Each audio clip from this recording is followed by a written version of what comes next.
ये कहानी ताकेशी नाम के एक लड़के की है। कैसे वो एक मेज गर्ल को किस करने के बाद इस दुनिया का सबसे ताकतवर मेज बनता है और सबसे ताकतवर डेमन लॉर्ड को वो अपनी ताकत से कैसे हराता है। ये कहानी एक तकाशी नाम के लड़के की है जिसकी घर की लाइफ तो काफी ज्यादा बेकार थी।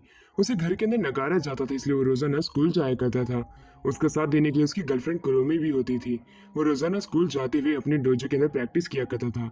एक दिन वो डोजो के लिए जाता है पर उसके बगल वाले कमरे से एक लड़की बाहर गिरती है। उसे वो बेहोशी की हालत पा के उसे अब इन्फर्मरी लेके जाता है, जहाँ पे वो लड़की उसे गले लगाते हुए रोने लग जाती है और भाई भाई चिल्लाती है। पर जैसे ही वाताकाशी उसे होश में लाता है, वो लड़की अनजान लड़की को देख के धक्का देती है, उसके ऊपर गन पॉइंट कर देती है और अब वो हल्की हल्की बेहोश होने लग जाती है और उसके ऊपर गिरती है। उनकी फर्स्ट किस हो जाती है। तो दूसरी तरफ अब वो लड़की उसके ऊपर फायर कर देती है। तकाशी से बताता है कि उसने तो उसकी जान बचाई थी, आखिरकार उस पे फायर क्यों कर रही है। और साथ ही में तकाशी जो होता है उस लड़की जिसका नाम म्यू है, उसके बगल से गोल्डन ओरा बाहर निकलते हुए देखता है। वो चीज उसे वो बताता है।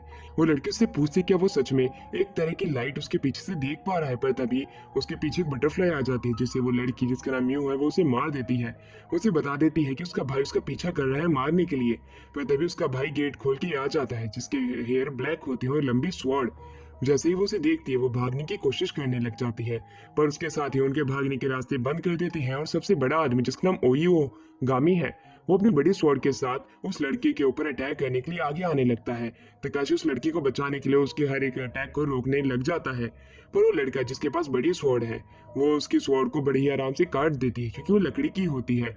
उसकी स्वॉर्ड कट चुकी थी, पर उसके बावजूद भी तकाशी के पास एक इस तरह की पावर आ चुकी थी जिससे कि वो आने वाले टाइम में अटैक देख सकता था।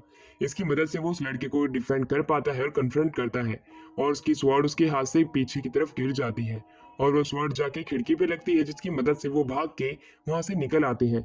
अब एक दीवार के पीछे म्यू उसे सारी चीजें बताती है कि वो मैजिशियंस है जो उसका पीछा कर रहे हैं। वो एक ऑर्गेनाइजेशन के हिस्सा है जो कि हर एक मैजिशियंस को मारना चाहती है और इंसानों को खत्म करना चाहती है, क्योंकि वो खुद को सबसे उच्च जाति के समझते हैं और बाकी सारी को निम्न, इसलिए वो उसे भी मारने की कोशिश कर रहे हैं। और उस ऑर्गेनाइजेशन के एक स्क्वाड का हिस्सा उसका भाई भी है और उसका भाई उसे इसीलिए मारना चाहता है। पर तभी वहां पे हमें दिखाया जाता है कुरुमी को आते हुए। कुरुमी तकाशी को दूसरी लड़की के साथ देख के गुस्सा थी, पर तभी वहां पे ओईगामी आ जाता है जिसके साथ में म्यू का भाई नहीं होता है। पर तभी वो लोग कहते हैं कि अब हम तुम्हें खत्म कर देंगे। वहीं पे एक नेड लड़का जो होता है वो म्यू के ऊपर अटैक करने के लिए जाता है, पर कुरुमी जो होती है अपनी किताब उसके मुंह पे फेंक देती है। उसकी वजह से वो थोड़ा पीछे हटता है और अपने सूटकेस को खोलता है जो कि उसके साथ में था। उसके अंदर से बड़े बड़े बक्स बाहर निकलते हैं और उसके अंदर से फायर मैजिक निकलता है जो कि ब्लड के रूप में था। वो उनके ऊपर अटैक करता है। म्यू थोड़ी इंजर्ड हो जाती है, उसकी चपेट में अब तो कुरुमी भी आ चुकी थी। अब दूसरी तरफ वो लड़का जिसने अटैक किया था उसने एक नॉर्मल ह्यूमन जिसका नाम कुरुमी है उस पर अटैक कर दिया था। इसकी वजह से अब उसे असहनीय दर्द होने लग जाता है एक फॉर्मेशन की मदद से जो कि उसके नीचे बन चुकी थी, और वो आखिर में उसकी मैजिक पावर छीन ली जाती है। तो दूसरी तरफ हमें दिखाया जाता है कुरुमी के पास में भी अब मैजिक पावर आ जाती है क्योंकि वो भी मैजिक की चपेट में आ चुकी थी। ये देख के म्यू से बताती है कि तुम चिंता मत करो, ये भी अब एक मैजिशियन बन चुकी है। पर तभी पीछे से कायदो आ जाता है। कायदो एक लड़की का नाम है जो कि तकाशी का फ्रेंड है। वो अपने साथ एक लड़की को लेके आया था जो कि उसी ऑर्गेनाइजेशन का हिस्सा है जो कि म्यू के ऊपर अटैक कर रही है। कायदो के पास भी अब मैजिक पावर आ चुकी थी जो कि फायर मैजिक थी और उसकी पावर डिस्ट्रक्टिव थी। म्यू से ये सारी बातें बताती हैं। तो दूसरी तरफ ओहिगामी जो होता है वो तकाशी को दूसरी तरफ ले जाने लगता है क्योंकि वो उसे फाइट करना चाहता था। उन दोनों के बीच में फाइट शुरू हो जाती है जहाँ पे तकाशी कुरुमी के स्वॉर्ड से खुद को डिफेंड कर रहा था और अपनी आइस की मदद से उसके अटैक से बच रहा होता है। वो एक चांस का इंतजार कर रहा था जिसकी मदद से वो इस बड़े से दिखने वाले लड़के को हरा सके, और उसमें सहायता म्यू करती है। वो अपनी एक बुलेट फायर करती है जिसकी मदद से उसके सामने वाले दुश्मन 5 सेकंड के लिए ब्लाइंड हो सकते थे। इस चीज का फायदा उठाते हुए तकाशी जो होता है उसके गले पे अटैक करता है और वो बेहोश हो जाता है। अब म्यू जो होती है अपनी इस दुनिया की सच्चाई दिखाने के लिए एक मिरर वर्ल्ड से दूसरी दुनिया में लेके जाती है जिसे रूइन कहा जाता है। रूइन वो दुनिया है जिसके अंदर मैजिशियंस रहते हैं। मैजिशियंस की यहाँ पे हमेशा लड़ाई चलती हुई आ रही है जिसकी वजह से इस जगह का ऐसा हाल है जो कि पूरी तरीके से तहस नहस हो गई है। अब वो उन्हें एक ऐसे स्कूल में लेके जाती है जहाँ पे वो पढ़ाई करती है।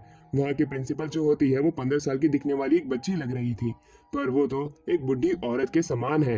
अब वो उनकी शुक्रिया अदा करती है क्योंकि उसने म्यू की जान बचाई, साथ में उन्होंने मदद की उस ऑर्गेनाइजेशन को पकड़ने में जो कि उनके ऊपर हमला करने की हमेशा कोशिश करती है। अब वो उन्हें घोस्ट ट्रेल के बारे में बताते हैं जो कि उस ऑर्गेनाइजेशन का नाम है। उसका मालिक जिसका नाम काजुमे था, काजुमे इतना ताकतवर था कि वो इस पूरी दुनिया के ह्यूमंस को खत्म करना चाहता था और मैजिशियंस का राज लाना चाहता था। इसके लिए वो अपनी सबसे ताकतवर स्पेल का इस्तेमाल करता है, पर सबसे ताकतवर 15 मैजिशियंस ने उसका मुकाबला किया, उसे हराने में कामयाब रहे। और दूसरी तरफ अब मैजिशियंस और उन लोगों के बीच में एक ऐसी संधि हो गई जिसकी मदद से सबसे पहले मैजिशियंस के बीच में लड़ाई होगी। जो ऑर्गेनाइजेशन जीतेगी उसका रोल रियल वर्ल्ड में चलेगा। उससे पहले कोई भी वहां पे अटैक नहीं कर सकता। इसमें सहायता के लिए सबसे बड़े गॉड ने उनकी मदद की और रियल वर्ल्ड को और इनके वर्ल्ड को अलग कर दिया मिरर के द्वारा। अभी मिरर वर्ल्ड के अंदर रहते हैं। तो दूसरी तरफ अब जो कोई भी रियल वर्ल्ड के अंदर मैजिक का इस्तेमाल करेगा नॉर्मल ह्यूमंस के ऊपर, उसे सजा मिलेगी क्योंकि एक ऐसा कर्स है। अब दूसरी तरफ उनसे पूछते कि आखिरकार वो इस दुनिया में रहना चाहते हैं या दूसरी दुनिया में जाना चाहते हैं। तकाशी इसी दुनिया में रहना चाहता था क्योंकि दूसरी दुनिया में तो उसके घर वालों ने उन्हें नकार दिया था। तो दूसरी तरफ वो उसके यहाँ पे रहने की वजह से कायदो और उसकी गर्लफ्रेंड जिसका नाम कुरुमी है, वो भी यहाँ पे रहने का वादा करते हैं उसके साथ में ही। इसलिए अब उनके प्रिंसिपल उन्हें 12C में डाल देती है। 12C एक नेम क्लास होती है जिसके अंदर वो म्यू को भी डालती है। म्यू पहले एस रैंक क्लास की लड़की थी, पर अब उनके साथ पढ़ा करती थी, जहाँ पे कि उनके प्रिंसिपल के जो जितने भी स्टाफ मेंबर्स थे वो उनको इंट्रोड्यूस कराते हैं और सारी चीज़ों के बारे में बताते हैं, जैसे कि एंसेस्ट्रल ऑब्जेक्ट कहा जाता है जो कि मैजिक को आगे लाने में सहायता करता है। जैसे कि इनके अलग अलग मैजिक हो सकते हैं और उन्हें और अच्छे से इस्तेमाल करने के लिए कुछ टूल्स होते हैं। इसी प्रकार तकाशी के टूल के लिए वो उन्हें म्यू को भेज देता है उसी के साथ में। अब म्यू उसे एक ऐसी जगह पे लेके आती है जहाँ पे काफी सारे आर्मरीज के वेपन रखे हुए थे। वहाँ पे बाद में उसके लिए स्वॉर्ड ढूंढने लगता है, पर तकाशी बताता है कि उसे एक बढ़िया सी कटाना के रूप में चाहिए। वो आदमी ऐसा ही करता है, वो उसे एक बहुत बढ़िया स्वॉर्ड देता है और वो स्वॉर्ड के बारे में बताता है कि सबसे पहले इसे 15 ग्रेट मैजिशियंस के अंदर एक मैजिशियन ने इस्तेमाल किया था। इसके अंदर पहले से ही मैजिक इम्प्लांट है जो कि उसकी मदद कर सकता है इसको और भी ज़्यादा इनहेंस करने में। अब तकाशी जो होता है उसे हाथ में लेके थोड़ा हिलाने लग जाता है। वो आदमी बताता है अगर तुम इसके कंपैटिबल नहीं रहे तो ये स्वॉर्ड तो मुझे दे देना। वो उसके ऊपर अटैक करता है, पर वो तकाशी जो होता है उसके अटैक को डॉज कर लेता है और उस मैजिक की पावर को इनहेंस करने में कामयाब हो पाता है जो कि स्वॉर्ड के अंदर थी। वो उसकी मैजिक पावर वो स्वॉर्ड काफी ज्यादा अपने अंदर खींच रही थी और वो एक स्वॉर्ड में बदल जाती है और इसी प्रकार तकाशी उसके स्वॉर्ड की गन में बदलने की वजह से बेहोश होने लगता है। अब वो आदमी उसे वो स्वॉर्ड दे देता है और कहता है कि ये जो कुछ बुलेट्स है इसके अंदर तुम जिस आदमी का भी मैजिक इसके अंदर डालोगे उसी प्रकार ये बुलेट उस मैजिक में ढल जाएंगी और इसका पावर और एक्सप्लोसिव पावर काफी ज्यादा है। इस प्रकार वो लोग अपनी स्वॉर्ड लेके आ जाते हैं। जिस तरह ट्विलाइट होता है क्लास के अंदर, हमें पता चलता है कुरुमी के द्वारा कि कायदो ने इस पूरी क्लास के अंदर आग लगा दी थी क्योंकि वो अपने मैजिक पावर को कंट्रोल अच्छे से नहीं कर पाता है। वहीं उनका टीचर बताता है कि ऐसी कोई बात नहीं है, यहाँ पे हमेशा ऐसे ही होता हुआ आ रहा है। अभी तुम नए मैजिशियंस हो, तुम्हें सीखने में देरी लगेगी। अब वो लोग एक बड़े से ग्राउंड के अंदर आ जाते हैं जहाँ पे उन्हें अपने मैजिक को प्रैक्टिस करने के लिए कहा गया था। वो लोग प्रैक्टिस करने लग जाते हैं। तकाशी और कायदो को अपनी चीजें प्रैक्टिस करने में काफी ज्यादा तकलीफ आ रही थी, पर दूसरी तरफ कुरुमी को दिखाया जाता है जो कि एक मॉडल में बदल सकती थी अपनी मैजिक पावर की मदद से। वो काफी ज्यादा यूजलेस मैजिक पावर था, पर दूसरी तरफ सारे लड़के उसकी तरफ देख के खुश हो रही थी। तकाशी गुस्से में था। वहीं दूसरी तरफ अब उन्हें दिखाया जाता है तीनों लोगों की पावर से कंट्रोल नहीं हो रही थी। म्यू अब उन्हें चलने के लिए कहती है, जहाँ पे ड्रेसिंग रूम के अंदर अब हमें दिखाया जाता है म्यू जो होती है वो कुरुमी को लेके जाना चाहती थी एक फॉर्च्यून टेलर के पास जो कि उनकी लव लाइफ के बारे में बता सकता था। इसलिए वो दोनों एक साथ चलने के लिए तैयार हो जाती है, जहाँ पे उन्हें कायदो और तकाशी भी मिलते हैं। जैसे ही वो आपस में बात कर रहे थे वहां से दो लड़के जाने लगती है जो कि म्यू को कहती है कि तुम्हारा भाई तो गद्दार है, तुम गद्दार की बहन हो। इस वजह से वो काफी ज्यादा गुस्से में वहां से चली जाती है। वो नाराज थी यहाँ के लोगों से। अब हमें दिखाया जाता है उनकी क्लास के टीचर को जो कि न्यू स्टूडेंट्स को यहाँ की हिस्ट्री बता रहे होते हैं कि इस दुनिया के अंदर 6 कम्युनिटीज हैं और 6 कम्युनिटीज के ऊपर राज करने का काम विजार्ड का होता है जो कि उन्हीं के स्कूल को कहते हैं। वो लोग इनके ऊपर राज करते हैं। तो दूसरी तरफ घोस्टल भी एक ऑर्गेनाइजेशन है जिसका हिस्सा म्यू का ब्रदर है, पर म्यू के ब्रदर के साथ में ही उसकी मेमोरीज इरेज कर दी गई थी, इसलिए वो उनका साथ दे रहा है। ये बात सभी को पता है, पर वो उसे नकारते हैं, वो उसे गद्दार मानते हैं और घुसट्रेल कम्युनिटी को यहाँ के लिए टेररिस्ट माना जाता है। अब क्लास के अंदर में दिखाते हैं तकाशी जा रहा होता है जहाँ पे वो नोटिस करता है कि काफी सारे बच्चे कुरुमी की फोटोज को आपस में शेयर कर रहे हैं। ये देख के वो उन पर भड़क जाता है और कहता है कि मैं उसका बॉयफ्रेंड हूँ, आखिरकार तुम्हारी हिम्मत कैसे हुई ये सब करने की। म्यू वहाँ पे ये बात सुन के भाग जाती है, वो एक कमरे में जाने लग जाती है। तकाशी काफी ज्यादा सैड हो चुका था, उसके लिए ये चीजें कुरुमी भी देख रही होती है। फिर कुरुमी के पास को बताया जाता है जहाँ पे फॉर्च्यून टेलर ने उसे कहा था कि उसकी लव लाइफ खत्म होने वाली है, जहाँ पे उसका प्यार उसे धोखा देगा। ये बात सुन के वो वहां से भाग जाती है। म्यू को ये बात पता चल चुकी थी, वो उससे माफी भी मांगती है, पर कुरुमी क्या करे, आखिरकार उसके प्यार को पाने की कोशिश करी। वो गुस्से में अब जाती है और वहां पे तकाशी को गले लगा लेती है। वो उसे किस करना चाहती थी क्योंकि म्यू ने उससे बताया है कि म्यू की और उसकी केस पहले ही हो चुकी है, पर तकाशी इसके लिए मना कर देता है और उसे कहता है कि अब हमें अपना रिश्ता खत्म कर देना चाहिए। रिश्ता खत्म करने से उसकी बात को उसे समझ में नहीं आता है। तो दूसरी तरफ काफी सारे लड़के अब उसे रोजाना तौर पे प्रपोज किया करते थे। उन्हीं में से एक लड़के ने तो उसके शरीर पे हाथ भी लगा दिया था। इसी वजह से कुरुमी को अब दौरे पड़ने लग जाते हैं, यानी कि पास्ट लाइफ ट्रॉमास। अब वहाँ पे तभी तकाशी बीच में आके कहता है कि मैं तुम्हारी जान ले लूंगा अगर अगली बार तुमने इसे टच भी किया। फिर हमें बताया जाता है कुरुमी पहले से ही काफी ज्यादा सुंदर थी। हमेशा उसे लड़के अलग ही नजर से देखा करते थे। उन्हीं में से एक लड़के ने तो उसे स्टॉक करने की भी कोशिश की थी। इसलिए कुरुमी ने तकाशी की मदद मांगी थी कि वो उसका नकली बॉयफ्रेंड बनने का नाटक करे, जिसकी वजह से लोग उसकी तरफ स्टेप ना ले। अब हमें तकाशी के भाई के बारे में बताया जाता है जो कि कुरुमी को पसंद किया करता था। उन दोनों भाई के बीच में पहले रिश्ता काफी ज्यादा अच्छा था, पर जब उसे पता चलता है कि उसके भाई अब कुरुमी का बॉयफ्रेंड है, उससे गुस्सा रहता था। एक दिन तकाशी उसे टच करता है, पर वो आगे जाके गिर जाता है और बस उसके ऊपर चढ़ जाती है। इस प्रकार वो थोड़ा इंजर्ड हो जाता है। तभी से उनके रिश्ते में खटास हो चुकी थी।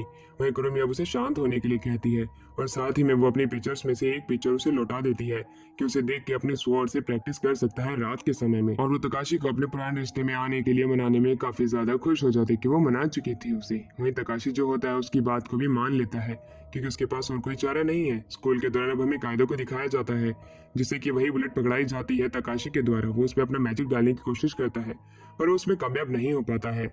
वहीं पे कुरुमी आती है उसे बताती है कि म्यू कहीं पे भी नहीं मिल रही है। एक मैप है जिसका रास्ता हमें दिखाया गया है। वहीं ये सारी चीजें वो तकाशी जो होता है अपने टीचर को बताता है, पर टीचर उन्हें जाने से मना कर देता है। यही बात वो प्रिंसिपल को भी बताता है। प्रिंसिपल से मना कर देती है, पर वो साथ ही आपस में ये बात करते हैं कि वो म्यू को बचाने की हर प्रकार की कोशिश करेंगे। अब वो एक टेलीपोर्टेशन गेट की तरफ भरने लग जाते हैं। वो गार्ड्स को चकमा देते हुए ऐसा ही करते हैं। वो एक दूसरी दुनिया की तरफ में पहुंच जाते हैं जहाँ पे पहले ही एक फाइट चल रही थी एक डोम के अंदर। एक ग्रेट मैजिशियन वहाँ पे उनकी रखवाली के लिए बैठा हुआ था पहले से ही। इस डोम के बाहर अगर वो जाएंगे तब उनकी जान वो नहीं बचा पाएगी। वो बात उन्हें ये बताती है और कहती है कि म्यू यहाँ पे नहीं है। वो उनके ऊपर एक आदमी आके गिरता है जिसका खून उस पूरे डोम पे बिखर जाता है और उसी समय डिसइंटीग्रेट होकर मारा जाता है। अब वहां से तकाशी जो होता है कायदो को कुरुमी को ले जाने के लिए कहता है, खुद वो म्यू को ढूंढने के लिए चला जाता है। उसी के साथ ही उसके पीछे भी आ जाते हैं। दूसरी तरफ हमें म्यू को दिखाया जाता है जहाँ पे कि उसका भाई जो होता है उसे मारने की कोशिश कर रहा होता है। उसे उसकी भाई की लोकेशन उसी फॉर्चून टेलर ने बताई होती है और उसे बताता है कि वो फॉर्चून टेलर उनकी ही घोस्ट ट्रेल का एक हिस्सा थी। वो तो उनके मारने का एक प्लान था जिसमें वो फंस चुकी है। वो उसे मारना चाहता था, पर तभी म्यू जो होती है उसे पास्ट लाइफ के बारे में याद दिलाने लग जाती है, पर उसे कुछ भी ऐसा याद नहीं था। पर उसके बार बार याद दिलाने पर उसे थोड़ी बहुत ही मेमोरीज याद आती है, पर तभी उसकी मैजिक पावर को शक कर लेता है। वो बेहोश हो जाती है, पर तकाशी वहां पे सही समय पे आ जाता है। वो उसे कन्फ्रंट करता है और उसे फाइट करने के लिए आगे चला जाता है। उसके स्वॉर्ड का उसके ऊपर कुछ भी असर नहीं हो रहा था क्योंकि वो पहले से ही एक एक्सपीरियंस प्लेयर है जिसके सामने तो तकाशी कुछ भी नहीं है। उसको वो जमाने की कोशिश करने लग जाता है, पर उससे पहले कि वो उसे जमा पाए कायदो बीच में आ जाता है और उसे बचा लेता है। वो उसके ऊपर तरह तरह के और भी अटैक कर रहा होता है, पर तकाशी ये देख के काफी ज्यादा गुस्सा था कि क्यों कायदो ने अपनी जान उसके लिए जख्मी कर दी। जिसके ऊपर कायदो बताता है कि बचपन के अंदर उसने उसकी एक बार सिस्टर को बचाया था, इसलिए ही वो उसका साथ इस प्रकार दे रहा है खुद की जान खतरे में डाल के। तकाशी अब उसके ऊपर अटैक करने के लिए जाता है और म्यू को बचाने की कोशिश करता है, पर म्यू का जो भाई होता है वो कहता है कि तुम्हें क्या लग रहा था, क्या मैं तुम्हें इतनी आसानी से छोड़ दूंगा। वो उसके ऊपर फायर मैजिक नहीं बल्कि आइस मैजिक का इस्तेमाल करता है। आइस मैजिक का इस्तेमाल तो वो कर देता है, पर उसी समय तकाशी उसके अटैक को डाइवर्ट करके कायदो को आजाद करा देता है और कहता है कि हमें जल्द से जल्द यहाँ से निकलना पड़ेगा। अब वो वहां पे वापस से जाता है और म्यू के भाई के ऊपर अटैक करने की कोशिश करता है। म्यू का भाई उसे नीचे आके फाइट करने लग जाता है। दोनों के बीच में सही फाइट चल रही थी। उसी दौरान हमें दिखाया जाता है कि वहां पे उसी समय तकाशी जो होता है अपने मैजिक का इस्तेमाल करता है और उसकी पावर को रोकने की कोशिश करता है, पर उसमें कामयाब नहीं हो पाता है। म्यू बीच में आ जाती है और दूसरी तरफ कायदो उसी बुलेट के अंदर अपना मैजिक डालने की कोशिश कर रहा था। और अब हमें दिखाया जाता है कि तकाशी जो होता है अपनी पावर को इनहेंस करने की कोशिश कर रहा था। अब वहीं म्यू का भाई उनके ऊपर अटैक करता है। लड़के शील्ड बना के उसके अटैक को रोकती हैं, तो दूसरी तरफ कायदो उस फायर मैजिक बुलेट को तकाशी को दे देता है। तकाशी अपने स्वॉर्ड को इनहेंस करने में कामयाब हो पाता है और वो फायर मैजिक का इस्तेमाल करता है जो कि काफी ज्यादा बड़ा अटैक था। वो सीधा म्यू के भाई के ऊपर जाके लगता है और वो नीचे आके गिर जाता है। और म्यू अपने भाई को के लिए काफी ज्यादा फिक्र कर रही थी, पर तकाशी उसे रुकने के लिए कहता है। पर तभी वहां पे एक बटलर आ जाता है। वो बटलर कहता है कि तुम लोग काफी ज्यादा अच्छे मैजिशियन हो, मुझे ये देख के काफी ज्यादा खुशी हुई। ये कह के वो वहां से म्यू के भाई को लेके गायब हो जाता है।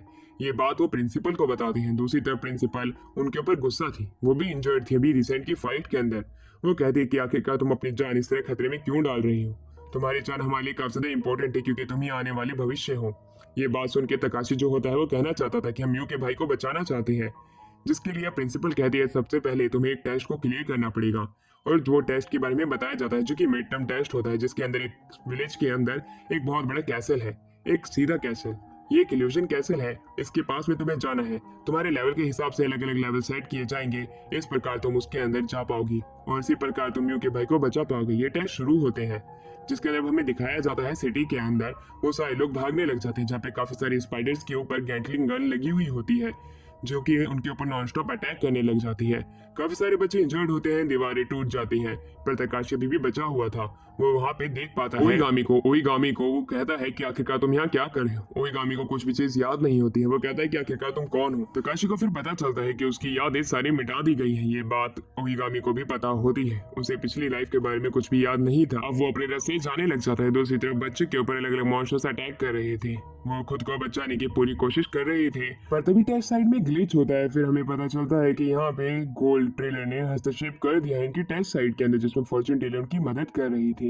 वो यहाँ पे अपने पोटेंशियल एनिमीज को ढूंढने के लिए आए थे जो कि उनके लिए फ्यूचर में खतरा बन सकते हैं। उनके नीचे एक ब्लैक वर्ल्ड का निर्माण होता है, उन सभी को वहाँ पे खींच लिया जाता है।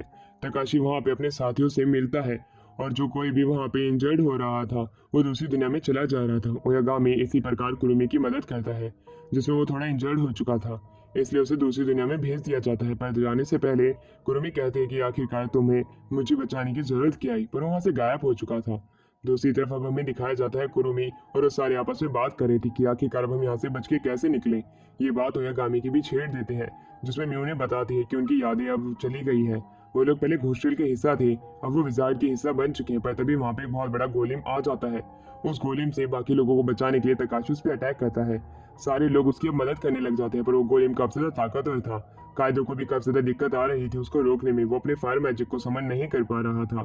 तकाशी जो होता है वो अब उसे एक फायर मैजिक बुलेट में इनहेंस करने के लिए देता है, पर वो जब उसके ऊपर फेंकता है वो बुलेट जो होते हैं उस गोलेम के लग जाती है। वो तकाशी तक नहीं पहुंच पाती है। अब तकाशी जो होता है उस मॉन्स्टर से बचते हुए उस बुलेट को लेने के लिए जाता है।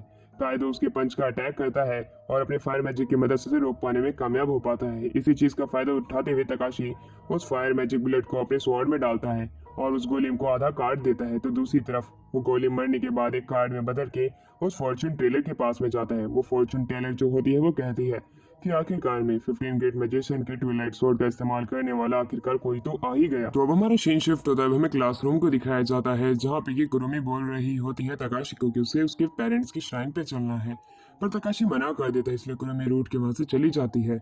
वहीं म्यू जो होती है वहां से गुस्सा होकर जाने लग जाती है और वो सोचती है कि कुरुमी और उसके बीच में वो आ गई है। तो दूसरी तरफ कुरुमी गुस्से में रियल वर्ल्ड में बैठी हुई थी। तकाशी जो होता है वो रोजाना प्रैक्टिस कर रहा होता है। उसी बीच अब हमें दिखाया जाता है म्यू को। म्यू जो होती है उसके पास में आने लग जाती है। उसी दौरान उसकी तबीयत खराब हो जाती है, इसलिए तकाशी उसे छोड़ने के लिए उसके रूम में आता है, पर वो उसे पकड़ लेती है और उसके साथ में तकाशी 1 घंटे उसी कंबल के नीचे बिता देता है। और उसी समय अब हमें दिखाया जाता है जब वो बाहर निकल ही रहा था वहाँ पे कुरुमी आ जाती है जो कि गुस्से में होती है और वो वहाँ से पहले तकाशी को बाहर फेंक देती है। तकाशी को वहाँ से बाहर फेंकने के बाद में वो म्यू को भी भगा देती है और रोने लग जाती है फूट फूट के। म्यू जो होती है भागते हुए तकाशी को बोलने जाती है कि तुम जाओ और म्यू को मनाओ, वो बच्चे की तरह रो रही है। पर तकाशी मना कर देता है क्योंकि वो उसे बताता है कि उसका रियल बॉयफ्रेंड है ही नहीं, वो सिर्फ नाटक कर रहे हैं। ये बात सुन के म्यू को लग रहा होता है कि अब उसके लिए ये जगह साफ हो गई है उसकी गर्लफ्रेंड बनने के लिए। वहीं दूसरी तरफ तकाशी उसके रिलेटेड सारी बातें बता देता है कि वैसे वो सिर्फ नाटक करते हैं। उन दोनों के बीच में अब दूरियां बढ़ने लग जाती है, जहाँ पे कुरुमी जो होती है वो ओईगामी को भी अप्रोच करते हैं शुक्रिया बोलने के लिए कि उसने उसकी जान बचाई थी, और पर वो वहां से शर्मा के भागने लग जाती है जहाँ पे वो तकाशी से टकरा जाती है। वहीं दूसरी तरफ हमें प्रिंसिपल को दिखाया जाता है जो कि कहते हैं कि तुम टेस्ट में पास तो हो गए हो, पर उससे पहले एक टास्क है जो हमें पूरा करना है म्यू के ब्रदर को पकड़ने का। उसके लिए वो म्यू को एक बुलेट भी देती है जो कि केज की तरह काम करेगा और अपने भाई को प्रोटेक्ट कर सकती है। तो दूसरी तरफ वो एक पोर्टल को खोलती है जहाँ से वो वहाँ पे जाने वाले हैं, जहाँ पे कि वो घोस्ट ट्रेल से एक सौदा करने वाले हैं। वहाँ पे वो घोस्ट ट्रेल के बच्चों को भी बुलाते हैं जिनका सौदा वो बदले में शुभा यानी कि म्यू के ब्रदर के लिए करने वाले हैं। घोस्ट ट्रेल की लड़की वहाँ पे नहीं जाना चाहती पर उन्हें जाना पड़ता है। अब हमें दिखाया जाता है उस जगह पे जहाँ पे कि प्रिंसिपल के पास एक नोटिफिकेशन आता है और सामने एक कार आती है जिसके अंदर से म्यू का ब्रदर वही बटलर बाहर निकलता है जिसका नाम वूशी होता है। वूशी कहता है तो तुम घोस्ट ट्रेल के लोगों को लेके आई हो, ये सौदा काफी ज्यादा अच्छा होने वाला है। ओईगामी अब आगे बढ़ने लग जाता है पर वो लड़की मना करती है। तो दूसरी तरफ वो लड़की को मनाते हुए आगे ले जाने लगता है क्योंकि वो घोस्टेल के ही हिस्सा है और उसी के रहेंगे। उसी समय कुरुमी से शुक्रिया बोलने आती है, पर ओरिगामी जाते हुए कुरुमी को एक गिफ्ट देते हुए जाता है अपने फेयरवेल का और उसे ताकतवर बनने का इंतजार करने का कह देता है। वहीं बटलर जो होता है वहां से अपनी कार लेके चला जाता है बाकी के लोगों को, पर वो पीछे छोड़ जाता है म्यू के ब्रदर को। वहीं दूसरी तरफ प्रिंसिपल और वूशी के बीच में एक आखिरी फाइट का फैसला हो जाता है, वो दूसरी जगह में जाने लगते हैं। वहीं पीछे अब हमें व्यू का ब्रदर को दिखाया जाता है। म्यू जो होती है अपनी गन लेके तैयार थी, पर दूसरी तरफ म्यू का ब्रदर जो होता है उनसे फाइट करने के लिए तैयार था। पर दूसरी तरफ तकाशी और तकाशी की पूरी टीम जो होती है वो म्यू के ब्रदर को पकड़ने के लिए तैयार होती है और उनके साथ हाई वे और हाई रैंक मेज जो होते हैं अपनी पावर का इस्तेमाल करने लग जाते हैं उन्हें प्रोटेक्ट करने में। म्यू का ब्रदर वाकई में ज्यादा ताकतवर था। उसके पीछे वो लोग एक ब्लैक वर्ल्ड बनाने की कोशिश भी करते हैं, पर वो उस ब्लैक वर्ल्ड से अपनी आइस मैजिक की मदद से बच जाता है और उन सभी को इंजर्ड करने में कामयाब भी हो पाता है। अब वो समझ चुका था कि वो घिरने वाला है, इसलिए वो बड़ी तेजी में वहां से भाग जाता है। तो दूसरी तरफ इन्फरीमेज जो होती है वो बाकी लोगों को उसका पीछा करने के लिए कहती। तकाशी और म्यू वहां पे चले जाते हैं और वो कुरुमी को पीछे रोक के बाकी लोगों को हील करने का कह देती है। अब हमारा सीन शिफ्ट होकर प्रिंसिपल के ऊपर आता है जो कि वुशी से फाइट कर रही होती है। वुशी जो होता है उसे कहता है कि अब हम काफी लंबे समय बाद मिले हैं। उनकी बातों से अब हमें पता चल रहा होता है कि ये पहले एक टीम के टीममेट रह चुके हैं, पर अब सिचुएशन इतनी बदल गई है कि अब इन्हें अलग होना पड़ा है। अभी अपनी एक दूसरे के जान के प्यासे उन दोनों के बीच में फाइट शुरू हो जाती है, जहाँ पे हमें दिखाया जाता है वुशी के आसपास में होने वाली हर एक चीज अपने आप तबाह होने लग जाती है और वो बताता है कि कुछ समय बाद ये जगह भी तबाह हो जाएगी। पर उसको रोकने के लिए अब हमें दिखाया जाता है प्रिंसिपल जो होती है अपने पावरफुल अटैक्स का ही इस्तेमाल कर रही होती है, पर वुशी कहता है कि तुम उसका इस्तेमाल मत करो क्योंकि तुम्हारी आज जान जाने वाली है। पर वो कहती है कि तुम इसका फैसला अभी से नहीं कर सकते हो। दोनों के बीच में अब हैंड कॉम्बैट शुरू हो जाते हैं मिली वेपन से, जिसके अंदर हमें दिखाया जाता है प्रिंसिपल काफी ज्यादा इंजर्ड हो चुकी थी। वुशी वाकई में बहुत ही ज्यादा ताकतवर था, इसलिए प्रिंसिपल जो होती है पूरे ब्रिज को तोड़ देती है और अपने वेपन को अब इस प्रकार का बना लेती है कि वो वॉइड के अंदर ट्रेवल करते हुए उसके ऊपर अटैक करने लगती है। पर उस समय भी वुशी उसके अटैक को रोकने में कामयाब हो पा रहा होता है। प्रिंसिपल का वेपन अपने आप अब बदल जाता है, उसके अंदर से काफी सारी चैन्स बाहर निकलती हैं जो कि वुशी का पांव पकड़ लेती हैं और उसे पानी के अंदर खींचने लग जाते हैं, एक वॉइड में डाल देती हैं और वहाँ पे ब्लास्ट होता है। अब हमें दिखाया जाता है उस ब्लास्ट के बाद से लग रहा होता है कि वुशी मर चुका है और उसकी भी अब लाइफ फोर्स जा रही होती है, पर तभी वुशी बाहर निकलता है। वुशी बाहर आते ही कहता है कि मुझे लगा था मैं किसी तरह के वॉइड में हूँ, पर मैं तो एक डब्बे में कैद था और वो डब्बा पानी के अंदर था। अगर मुझे ये बात पता नहीं होती तो शायद से मैं बाहर भी आने का ट्राई नहीं करता, पर अपने आप ही मैं बाहर आ गया। कितनी अच्छी बात है। ये कहने के बाद वो कहता है कि अब तुम काफी ज्यादा इंजर्ड हो चुकी हो, मुझे लगता है कि अब तुम मरने वाली हो। अब घोस्ट ट्रेल का लीडर भी बाहर आने वाला है अपने स्लम्बर से। अब तुम तैयार रहना, तुम्हारे जब सीक्रेट्स रिवील होंगे। ये बात सुन के प्रिंसिपल की हालत ढीली हो जाती है। प्रिंसिपल जो होती है वो अपने सबसे ताकतवर वेपन का इस्तेमाल करती है स्पेल का, जिसके अंदर अब हमें दिखाया जाता है कि आसमान के अंदर एक वॉइड खिंच जाता है और उसके अंदर आने वाली हर एक चीज अपने आप नष्ट हो रही थी।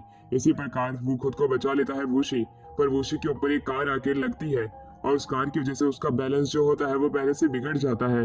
इस वजह से अब वो उस वॉइड के अंदर खींचा चला जाता है और इस प्रकार वो मारा जाता है। प्रिंसिपल भी अब अपनी इतनी सारी एनर्जी का इस्तेमाल करके बेहोश होकर पानी में गिर जाती है। दूसरी तरफ अब हमें दिखाया जाता है तकाशी और म्यू को। वो लोग अब वहाँ पे म्यू के ब्रदर को पकड़ने आए थे। वो एक फॉर्मेशन चालू कर देते हैं जिसके अंदर एक आइस कैसल था। वो वहां से बाहर निकलने की कोशिश भी करते हैं, पर वो उसमें नाकामयाब होते हैं। उन्हें पता नहीं था कि वो आखिरकार कैसे बाहर निकलेंगे। वहां पे उन पर अटैक भी शुरू हो जाता है उस कैसल के अंदर। पर तकाशी जो होता है अपने स्वॉर्ड के अंदर वही बुलेट डालने की कोशिश करता है जो कि उसने इंचांट करवाई थी। पर तभी हमें दिखाया जाता है कि वहां पे म्यू का ब्रदर आ जाता है और उसकी स्वॉर्ड को दूर फेंक देता है। उसी समय हमें दिखाया जाता है कीडो जो होता है वो उसकी मदद करने के लिए जा रहा होता है, पर तकाशी की वजह से अब वो भी फंस चुका था। म्यू के ब्रदर ने उसका हाथ जमा दिया था। अब कीडो भी जो होता है वो भी अब आइस के ऊपर ही फंस चुका था। म्यू जो होती है अपने भाई को पकड़ने के लिए जाती है और उसे अपनी यादें याद दिलाने लग जाती है जो कि उन्होंने एक साथ बिताई थी। और उसी दौरान हमें दिखाया जाता है कीडो जो होता है वो अपने फायर मैजिक का इस्तेमाल करके उस आइस को मेल्ट कर रहा था। तकाशी के कहने पर वो अपनी फुल पावर का इस्तेमाल करने के लिए मान जाता है।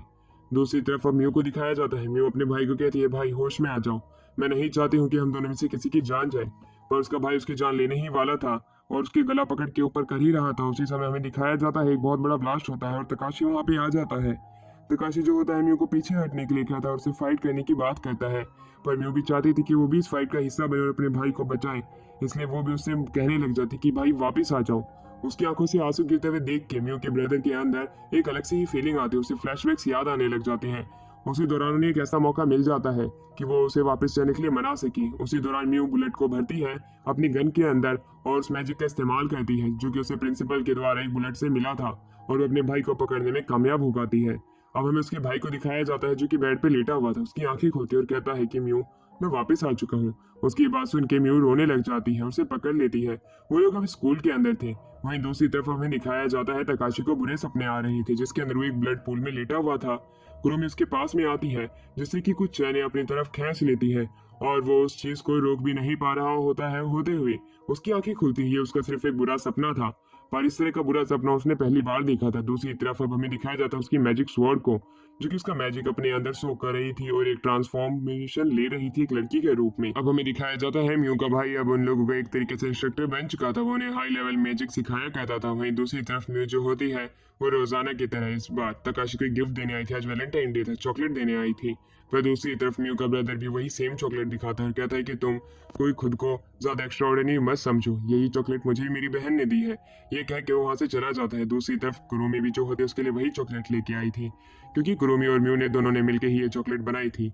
और वहीं दूसरी तरफ कुरुमी वो चॉकलेट दे के वहां से जाने लग जाती है। दूसरी तरफ तकाशी अपने पिछले रात के सपने के बारे में सोच रहा होता है, जिसके अंदर कुरुमी को कुछ चैनें पकड़ रही थी। आज रात का सपना अलग था। समुद्र के अंदर म्यू बाहर निकल के आती है और उसे पुडिंग अपने अंदर खींच के पानी में डाल देती है। अब वो अपने स्कूल के अंदर घूमने लग जाता है मैजिक वाले। वहाँ पे म्यू का ब्रदर आता है, वो उसे सारी बातें बताता है अपने ड्रीम्स के बारे में, जिसमें वो कहता है अगर तुम ड्रीम्स देख रहे हो तो वो 100% सच होंगे। ये कह के वो वहाँ से चला जाता है। अगले दिन उसे पता चलता है कि म्यू एक पुडिंग ले जाते हुए सीढ़ियों से गिर चुकी थी। ये बात सुनकर उसे पूरा समझ में आ चुका था कि शायद से ये वही सपना है जो कि सच हो गया। वो नहीं चाहता कि इसी तरह सपने सच हो, और वो बेहोश हो जाता है। वहीं दूसरी तरफ इन्फ्री मैजिक मैच जो होती है वो उसको देखती है और उसे जगाने की कोशिश करती है, पर उसे नींद आने लग जाती है, जिसमें वो बटलर को देखता है, यानी कि वुशिक और एक लड़की को। अब वो उसे उठाने के लिए उसके मुंह पे काफी सारे चांटे मारने लग जाती है, क्योंकि वो देख चुकी थी कि उसकी जो स्वॉर्ड है वो अब एक ह्यूमन फॉर्म ले रही है। इसी वजह से वो उसे ज्यादा देर तक सोने नहीं दे सकती है। वो उसको आगे करते उसके गाल पे चांटे मारती है। काफी चांटे मारने के बाद उसकी आंखें खुलती है और वो उसे सारी चीजें बता देता है कि वो सपने देख रहा था, जिसके ऊपर अब उसकी मेज जो होती है वो बताती है कि जो तुम्हारे टूल्स है वही तुम्हारा एक हिस्सा है। अगर वो तुम्हारी एनर्जी सोर्स को ले रही है, इसका मतलब जरूर कुछ ना कुछ बात है। तुम उसे अच्छे से टीम नहीं कर पा रहे हो, तुम्हें उसे करने की अच्छे से टीम कोशिश करनी पड़ेगी, तभी आगे चल के वो तुम्हारा साथ देगी मुसीबत के वक्त में। इसके लिए तुम अलग अलग चीजें भी ट्राई कर सकते हो, या तुम उस सपने के अंदर जाके अपने स्वॉर्ड के मास्टर को हरा दो और उसे अपने अधीन में ले लो। उसकी बात सुन के उसके लिए वो तैयार था, क्योंकि वो रोजाना इस तरह के सपने नहीं देख सकता था जिसके अंदर इतना बुरा हो। वो प्रिंसिपल की मदद मांगने जाता है, जिसके ऊपर प्रिंसिपल उसकी मदद करने के लिए एक ही शर्त पे तैयार होती है कि कुछ भी होगा उसे जिंदा लौट के आना पड़ेगा। तकाशी इस चीज के लिए मान जाता है, क्योंकि प्रिंसिपल जानती है कि तकाशी आने वाले टाइम का एक बहुत बड़ा ग्रेट मेज बन सकता है। इसलिए वो इस तरह के पोटेंशियल मेज को हाथों से आगे नहीं जाने दे सकती है। वो उसकी सारी इंश्योर करती है सेफ्टी, जो कि उसके लिए जरूरत पड़ सकती है, क्योंकि अगर वो सपने में जाके उस वर्ड के डिफीट करेगा उसमें काफी ज्यादा टाइम लग सकता है और उसकी काफी सारी एनर्जी भी जाएगी। और इन तकाशी को हमें दिखाया जाता है जो कि रात के समय सो रहा होता है। उसके सारे साथी वहाँ पे आए हुए थे।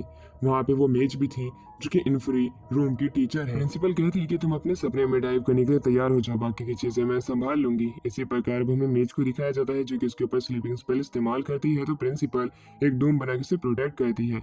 अब हमें दिखाया जाता है जहाँ पे म्यू आती है और उसे एक दूसरी जगह ले जाने लगती है समुद्र के पास में, और उसका कपड़े अपने आप हट जाते हैं। वो बिकनी में आ चुकी थी और वो शर्माने लगती है। वहीं तकाशी देख रहा होता है पीछे की तरफ कि अब वो गिर चुकी है। वो उसे बचाने जाता है, उनकी फर्स्ट किस वापस से हो जाती है। वो पानी में डूब चुकी थी, तो दूसरी तरफ पीछे झूले पे एक लड़की झूल रही होती है। तकाशी को पता था कि ये वही स्वॉर्ड की स्पिरिट है। उसके पास में जाता है, पर वो म्यू का रूप ले लेती है। अब म्यू के बाद में वो स्वॉर्ड स्पिरिट जो होती है वो अब तकाशी की मदर का रूप ले लेती है। वो उसे उसके भाई के बारे में कुछ बताना चाहती थी, पर उससे पहले वो गायब हो जाती है। तभी अब हमें स्वॉर्ड स्पिरिट को दिखाया जाता है जो कि उसके भाई का रूप ले लेती है और उसके ऊपर वो अटैक करने लग जाती है। उसके भाई गैको के पास में एक स्वॉर्ड आ जाती है और उसके विंग्स बाहर निकल आते हैं। उसके विंग्स देख के वो घबरा रहा होता है। तभी एक फॉर्मेशन चालू होती है और एक बहुत बड़ा अटैक वो उसके ऊपर करने वाला था, पर तभी स्वॉर्ड स्पिरिट आ जाती है। वो कहती है कि तुम इस स्वॉर्ड के लायक नहीं हो। ये कह के वो उसी स्वॉर्ड की एक 2 कॉपी उसके हाथ में पकड़ा देती है फाइट के लिए। अब उन दोनों की फाइट शुरू हो जाती है, जहाँ पे तकाशी अपनी 4 साइड से उसके अटैक को रोकने की अपनी पूरी कोशिश कर रहा होता है, पर दूसरी तरफ जो स्वॉर्ड स्पिरिट होती है वो अपने मास्टर के स्पेल का इस्तेमाल करती है और अपने स्वॉर्ड को एक दूसरी रूप में बदल लेती है और बड़ी स्पीड से उसके ऊपर अटैक करने लग जाती है। तकाशी तकाशी रोकने में कामयाब नहीं हो पा रहा होता है, तो ये देख के अब जो वो स्वॉर्ड स्पिरिट होती है वो म्यू के ऊपर अटैक करने जाती है और उसकी जो एनर्जी होती है वो खुद एब्जॉर्ब करने लग जाती है और वो कहती है अगर तुम गिव अप नहीं करोगे तब आने वाले टाइम के अंदर म्यू मारी जाएगी जब मैं उसकी पूरी एनर्जी सोर्स को अपने अंदर सोख लूंगी। अगर तुम नहीं चाहते हो कि तुम्हारी दोस्त की जान जाए तो अब इस ड्रीम को छोड़ के अभी चले जाओ। पर वहां से वो जाना नहीं चाहता था। म्यू के बार बार कहने पे भी उसे फाइट करता और वो भी इंजर्ड हो जाता है। पर उसे अब प्रिंसिपल की बातें याद आने लग जाती है, जहाँ पे प्रिंसिपल ने उसे बताया था वेपन एक फैमिली की तरह है, तुम उसे एक फैमिली की तरह समझना चाहिए। जिस प्रकार माँ अपने बच्चों को नाम देती है उसी तरह उसे भी अपनी स्वॉर्ड को नाम देना चाहिए था, पर उसने नहीं दिया। वो खड़ा होकर से माफी मांगता है, स्वॉर्ड स्पिरिट से मार निकले जाती है, पर उसे माफी मांगते हुए देख के वो रुक जाती है। वो कहता है कि मुझे माफ कर देना, मैंने तुम्हें नाम नहीं दिया था। और वो उसका नाम इस बार एथर्ना रखता है। एथर्ना नाम सुन के वो अपनी स्वॉर्ड को नीचे पटक देती है। अब वो जो ड्रीम होता है वो तहस नहस हो रहा होता है। उसी बीच तकाशी जो होता है वो स्वॉर्ड स्पिरिट को अपने हाथ में ले लेता है। इस प्रकार उसने अब अपनी स्वॉर्ड स्पिरिट को कंट्रोल कर लिया होता है। काफी साल बीत जाते हैं। कुरोमी और उसके अब रिलेशनशिप को 1 साल हो गए थे जो कि वो नाटक निभा रहे हैं, इसलिए वो अब एक जगह पे डिनर करने के लिए आते हैं। उसी दौरान अब हमें दिखाया जाता है कि अब ये लोग सेकंड ईयर के स्टूडेंट बन चुके हैं अपनी हॉकवर्ड स्कूल के अंदर, जहाँ पे इन्हें मैजिक सिखाया जाता है। अब न्यू स्टूडेंट्स आ रहे होते हैं जिसमें हमें कीडो की बहन को भी दिखाया जाता है। उसे तो देख के वो हैरान था कि आखिरकार इसकी बहन कैसे एक मेज बन सकती है, और उन्हें यकीन नहीं हो रहा था कि ये इसकी सिस्टर है। ये पूछते हैं कहीं तुम्हारी अडॉप्टेड सिस्टर तो नहीं है, जिसपे वो उन्हें मना कर देता है कि ये उसकी रियल सिस्टर है और ये ब्लड लाइन से ही है। और वहीं इसकी बात सुन के वो हैरान थे, पर वो अपना क्वेश्चन चेंज करते हैं कि आखिरकार ये मेज कैसे बनी, जिसपे वो बताता है कि अपने दोस्तों के साथ बाहर घूमने जाना चाहती थी, पर हम दोनों में लड़ाई हो गई। उसी दौरान मैं गुस्से में आ गया और मैंने अपना मैजिक रिवील कर दिया। उसकी वजह से अब ये भी एक मेज बन चुकी है, इसलिए इसे लेके आए हैं। और उन्हें शुक्रिया अदा करती है और वो अब वहाँ पे चली जाती है जहाँ पे क्लासेस लगने वाली है। उसी दौरान एक आवाज आती है जिसका नाम गैको होता है। गैको तकाशी का भाई है, वो भी एक मेज बन चुका था। उसे देख के वो हैरान था। गैको कहता है कि मैं तुम्हें बाद में बताऊंगा मैं मेज कैसे बना, पर मैं आशा करता हूँ कि तुम मेरा यहाँ पे ध्यान रखोगे। इसी दौरान अब उनका समय धीरे धीरे बीत रहा होता है, जहाँ पे गैको ने बताया नहीं होता है कि वो मेज कैसे बना था। नहाते दौरान वो तकाशी से बात करने लगता है। तकाशी देख के हैरान था कि उसका भाई गैको से बात कैसे करे। गैको से माफी मांगता है कि उस कार एक्सीडेंट में उसका कोई भी हाथ नहीं था, पर वो अपना गुस्सा उसके ऊपर निकाल रहा था, इसलिए तुम मुझे माफ कर दो बड़े भाई। उसकी बात सुन के तकाशी हैरान था। उसे समझ में नहीं आ रहा था कि आखिरकार कड़वा बोलने वाला बंदा आज इतना मीठा कैसे बोल रहा है, पर वो इस चीज को ज्यादा ध्यान नहीं देता है और वो अपने सपने के अंदर अपने भाई को देखता है। और वहीं दूसरी तरफ हमारा सीन शिफ्ट होता है, जहाँ पे हमें दिखाया जाता है उनकी ट्रेनिंग सीजन ऐसे ही अच्छे चल रहा होता है। पर जब टीचर को पता चलता है कि गैको उसका भाई है, तब उसे रोकता है और कहता है कि तुम्हें अपने भाई के ऊपर ध्यान देना पड़ेगा। वो अपने अलग रास्ते पे चलता है, उसकी पर्सनालिटी तुमसे काफी ज्यादा अलग है, कहीं वो बुरे रास्ते पे ना चलने लगे। उसकी बात सुन के तकाशी खुद भी हैरान था कि आखिरकार टीचर क्या बोल रहे हैं, जरूर मुझसे कुछ ना कुछ छिपाया जा रहा है।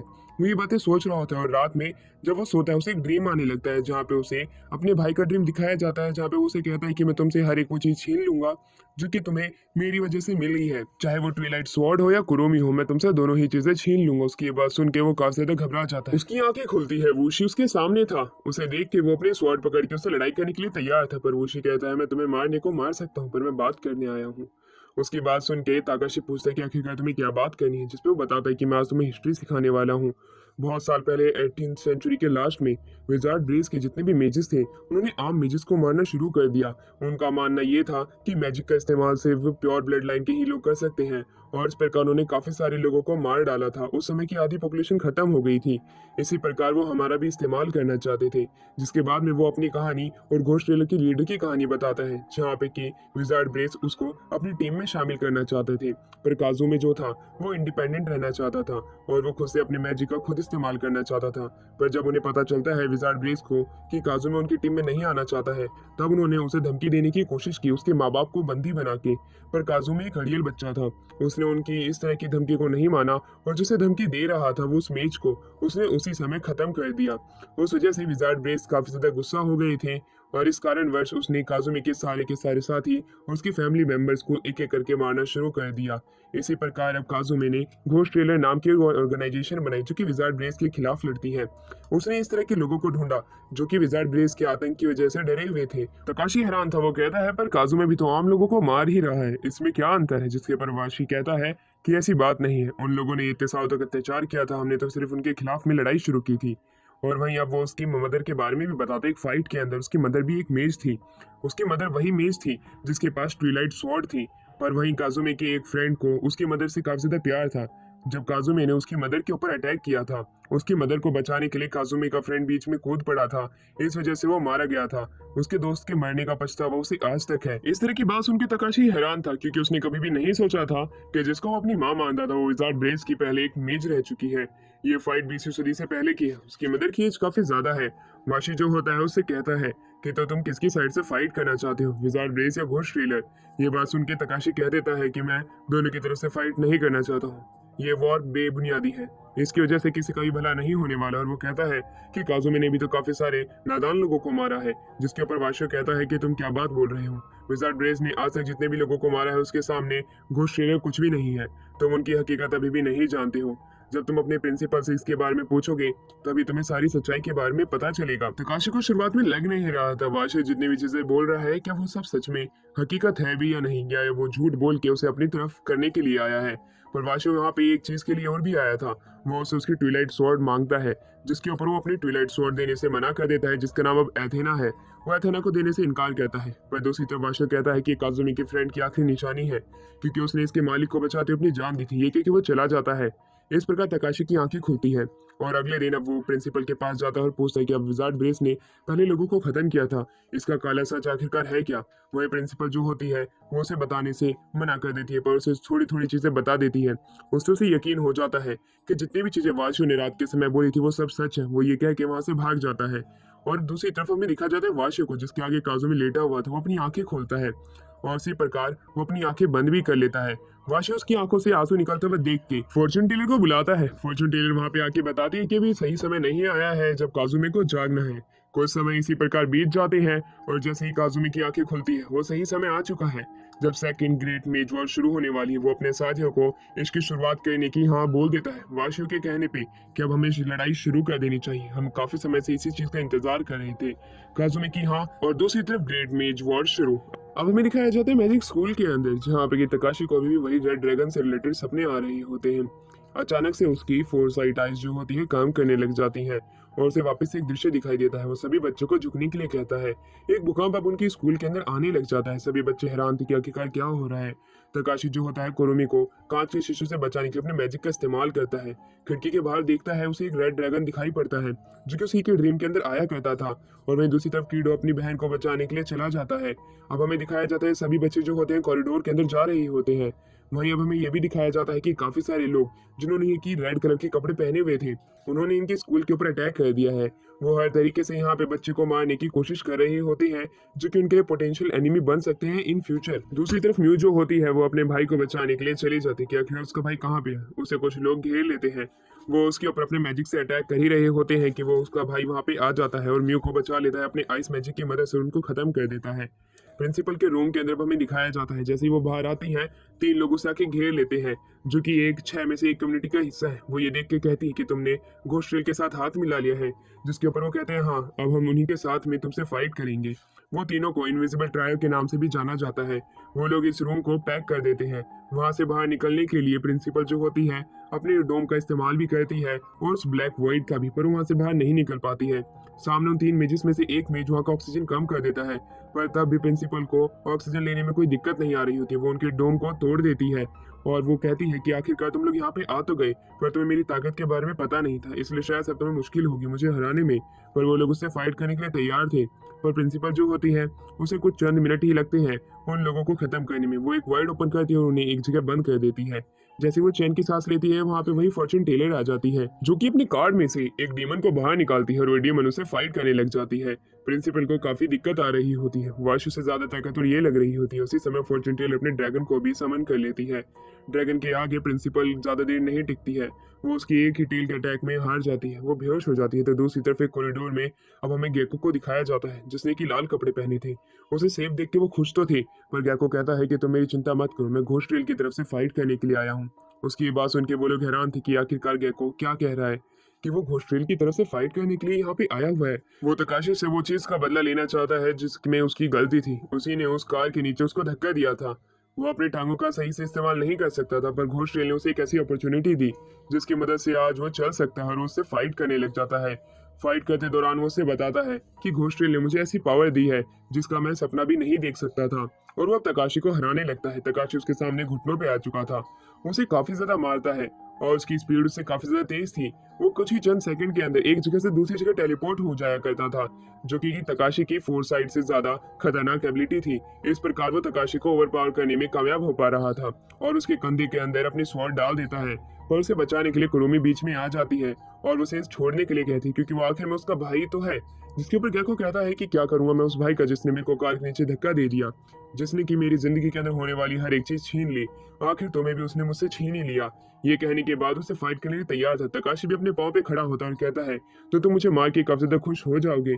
जिसके ऊपर गेको कहता है, नहीं, तुम गलत सोच रहे हो। मैं तुम्हें जिंदा देखना चाहता हूँ और तुम्हारे हाथों से तुम्हारे पास जितनी भी चीजें हैं वो अपने पास लाना चाहता हूँ। ये कह के उसके पास में डीमन विंग्स आ जाते हैं, जो कि तकाशी के सपने से बिल्कुल अलग थी। उसके पास में एंजल्स विंग थे।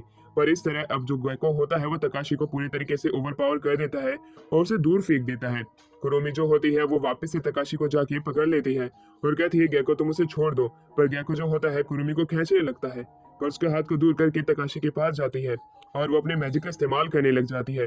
अब हमें दिखाया जाता है वो दोनों अब एक हो चुकी थी। ऐसा होते हुए देख के गेको को काफी ज्यादा गुस्सा आता है कि कुरुमी उसके साथ ऐसा क्यों कर रही है।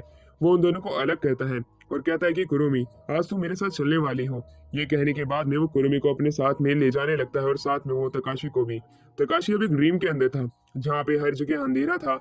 वही स्वॉर्ड स्पिरिट एथेना जो होती है उसे अपनी पावर दे देती है एक व्हाइट बॉल की मदद से। कहते हैं, ये तुम्हारे ऊपर है, तुम इसका इस्तेमाल कैसे करोगे। अब उसी समय हमें दिखाया जाता है कि वो अब सपने के अंदर अपनी मदर को देखता है, जिसे कि गेको मारने के लिए आया हुआ था, और वो चिल्लाने लगता है कि गेको आखिरकार ऐसा क्यों कर रहा है। जब तकाशी अपनी मदर से रिलेटेड वो बुरा सपना देख ही रहा था, उसी समय म्यू उसे बचाने के लिए आ रही होती है। वो फॉर्च्यून टेलर को उसके पास में देखती है और वो समझ जाती है कि शायद से तकाशी की हालत उसी ने ऐसी की है। वो उसे फाइट करने के लिए अपनी गन को बाहर निकाल लेती है, पर फॉर्च्यून टेलर अपने कार्ड की मदद से एक नन को समन करती है। वो नन वाकई में काफी ज्यादा ताकतवर थी। वो वहां से म्यू के पास से निकलती हुई बुलेट को आराम से रोक पा रही थी और वो बड़ी ही तेजी से म्यू की तरफ बढ़ रही होती है। वहीं फॉर्च्यून टेलर जो होती है वो कहती है, तुम तकाशी की चिंता मत करो, मैं इसे संभाल के रखूंगी और अपना नया पेट बना लूंगी।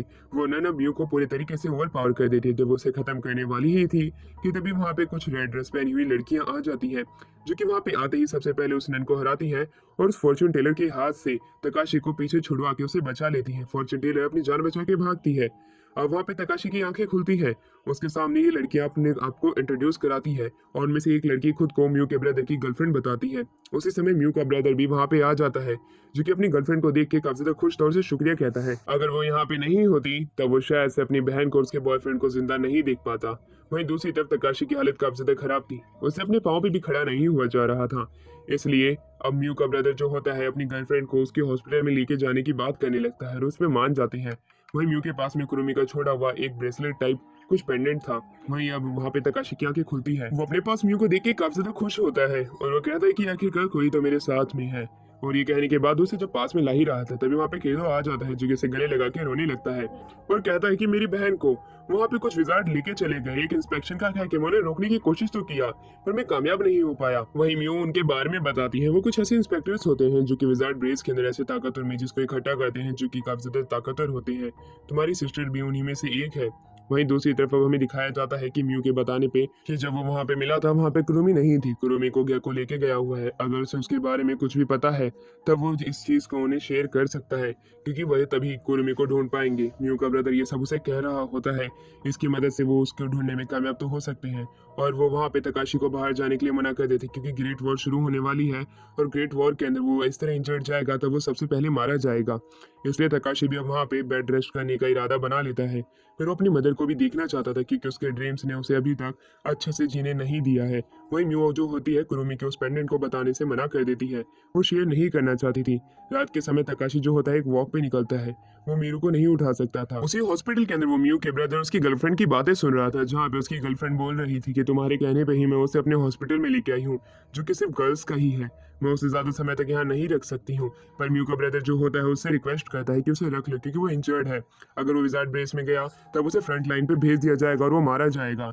उसकी बात सुनकर उसकी गर्लफ्रेंड इस चीज के लिए तैयार होती है। तकाशी अब खुद को और भी ज्यादा हेल्पलेस समझ चुका था, क्योंकि अब उसकी सहायता करने के लिए सभी लोग अपनी ही जान को जोखिम में डाल रहे हैं।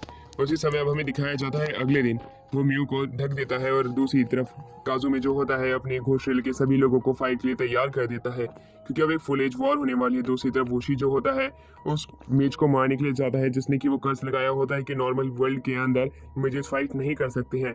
वो जैसे ही उसे मार देगा वो वाला स्पेल खत्म हो जाएगा। वो आदमी उसे मारने से मना करता है क्योंकि उस दुनिया में काफी ज्यादा अंधकार छा जाएगा, पर वाशी उसकी बात नहीं मानता है और उसके ऊपर अटैक करके उसे खत्म करने का इरादा पहले ही बना चुका था। इसलिए वो चाहे कुछ भी कहे वो उसकी बात नहीं सुनने वाला है, क्योंकि वो मेज भी विजार्ड ब्रेस की ही तरफ था। और वो आखिर में क्या करता है, उसे अपनी स्वॉर्ड से खत्म कर देता है। उसकी जो राख होती है वो एक तरह की चमकीली रोशनी में बदल जाती है और वो वापस से स्पेल हट जाता है। अब हमें दिखाया जाता है कि रियल वर्ल्ड के अंदर काफी सारे मेजेस आ चुके हुए होते, उनकी फाइट शुरू हो गई थी। उस दुनिया के अंदर बिल्डिंगें तबाह हो रही थी, एक जगह ब्लास्ट हो रहा था तो दूसरी तरफ विनाश हो रहा था। काफी सारे लोग मर रहे थे। ये चीज जो होती है तकाशी को पता चलती है। वो नहीं चाहता था कि गेको उसकी मदर को मार दे, क्योंकि अभी तक उसने जितने भी फोरसाइट देखी है वो सब सच हुई है। इसलिए वो अपनी मदर से मिलने की बात करने लगता है, जहाँ पे म्यू का ब्रदर उसे जाने की मंजूरी दे देता है। अब हमें उसकी मदर को दिखाया जाता है, जिसे पता था कि मेजिस की वॉर अब शुरू हो गई है। वो इसका हिस्सा नहीं बनना चाहती थी, पर म्यू के ब्रदर की गर्लफ्रेंड वहाँ पे आती है और वो प्रिंसिपल का एक लेटर उसे दिखाती है, जिसके अंदर लिखा हुआ था उसकी मदर को वापस से एक ट्रेनिंग देने के लिए, जो कि वो तकाशी को देने वाली है और तकाशी को ताकतवर बनाएगी।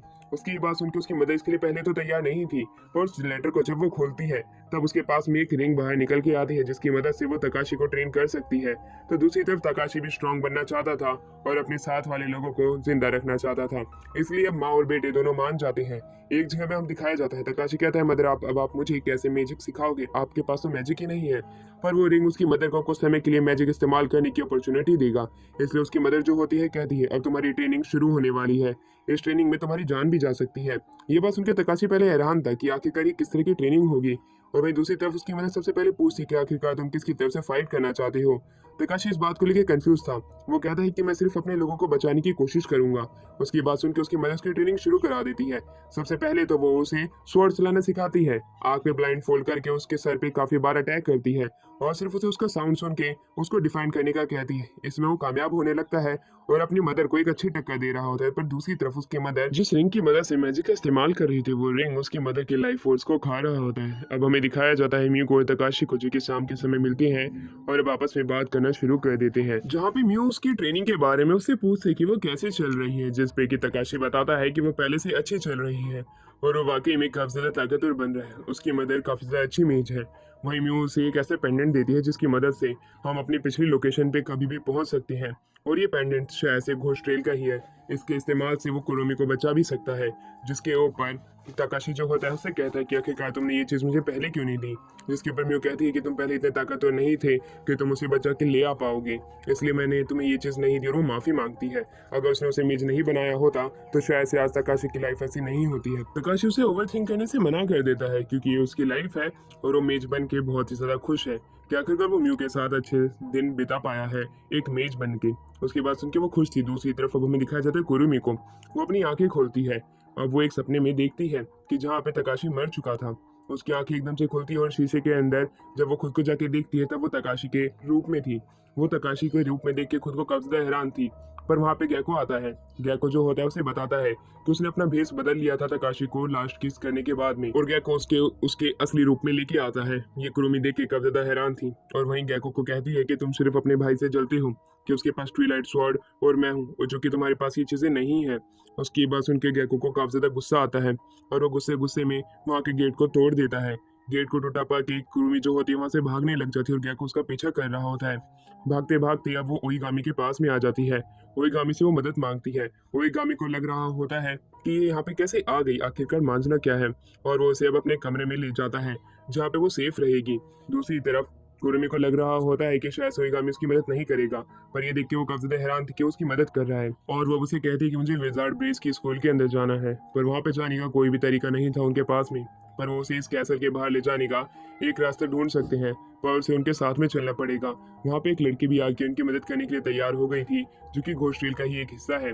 वहीं दूसरी तरफ अब वो लोग आपस में बात करने लग जाते हैं कि गैको उन्हें भी पसंद नहीं है। जब से गैको आया है उनकी पोजीशन अब नीचे डाउन हो चुकी है। अब वो लोग इस कैसल के अंदर घूमने लगते हैं, जहाँ पे ओईगामी बताता है कि कैसल काफी सारी लेयर्स में बटा हुआ है, जो कि एक मेज की तरह है। हर कुछ समय में ये अपने लेवल्स बदलता है। तभी वहाँ पे गैको आ जाता है। गैको को देख के वो लोग छिप जाते हैं। वहीं दूसरी तरफ हमें उसी लड़की को दिखाया जाता है, जो कि वो उसे अपना चेहरा बदलने के लिए कहती है कुरुमी को। कुरुमी को गैको देख चुका था, वो उसके पास में जाने लगता है, पर जैसे ही कुरुमी ने उस लड़की का भेष अपना बना लिया था। रियल वाली लड़की तो छिप जाती है और वहीं दूसरी तरफ कुरुमी जो होती है उसी भेष में रहती है। गेको से देख के वहां से आगे चला जाता है, पर ओरिगामी पहचान चुका था कि ये कोई नहीं कुरुमी है, इसलिए वो उसे अब इस कैसल के बाहर ले जाने लगता है। वो जैसे ही बाहर आते हैं वाशो उसके सामने था। वो अपने साथ ओरिगामी को कहीं चलने के लिए कहता है, तो दूसरी तरफ अब हमें दिखाया जाता है कुरुमी अब वहां से अकेले ही भागने की कोशिश करती है।